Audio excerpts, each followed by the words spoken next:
السلام عليكم ورحمة الله وبركاته أعزائي المشتركين معانا في قناة الدكتور.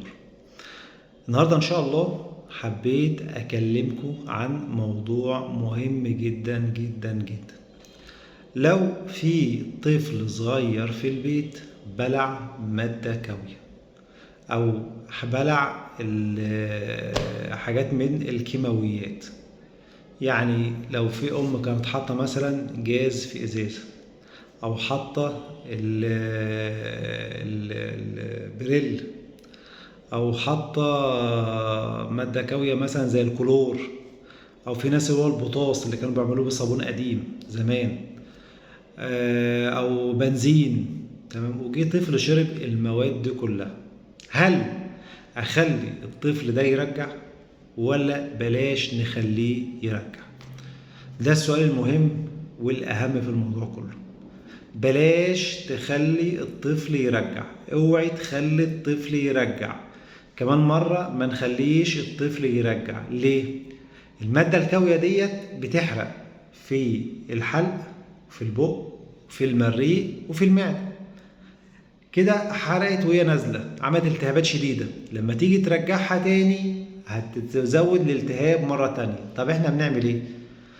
الافضل طبعا احنا بنودي الطفل للمستشفى، بنشربه لبن لحد ما يروح. اللبن دوت ماده قلويه بتحاول تعادل الحموضه والالتهاب اللي موجود. طبعا ما ناكلوش ولا نشربه اي حاجه تانية، ميه والكلام ده كله، بنشربه لبن. بنطلع بيه على المستشفى على حسب درجة الشرب ودرجة الحرق اللي موجودة. لو الموضوع بسيط بنبدأ نقول للأم شوف نتابع البلع بتاع الطفل، ونبدأ نديله أدوية مهدئة للالتهابات، زي حاجة للمعدة زي الميوكوجيل، زي أي حاجة اسمه برازول أو أوميبرازول، أي حاجة BPI للمعدة، ونديله أدوية عشان ما يرجعش. ونقول لها تابع الطفل، هل حصل ليه سخونية شديدة؟ حصل ترجيع زيادة عن اللزوم؟ حصل صعوبة في البلع؟ في اللحظة دي نبدأ نبعده يعمل منظار ونشوف درجة الالتهابات موجودة قد ايه. لو ما حصلش الكلام ده كله خالص، خلاص بيكمل علاجه مع المتابعة، وبعد كده يبدأ يبطل العلاج ان شاء الله. يبقى اهم نقطة في الموضوع ده كله احنا ما نخليش الطفل يرجع نهائي. يعني ما يكونش الطفل بالع بنزين او بالع بوتاص او بالع جاز او بالع كلور وراح اقول لامه خليه يرجع. اوعي تخلي ابنك يرجع، انا بحذرك، ودي اخر تحذير بالنسبه لي.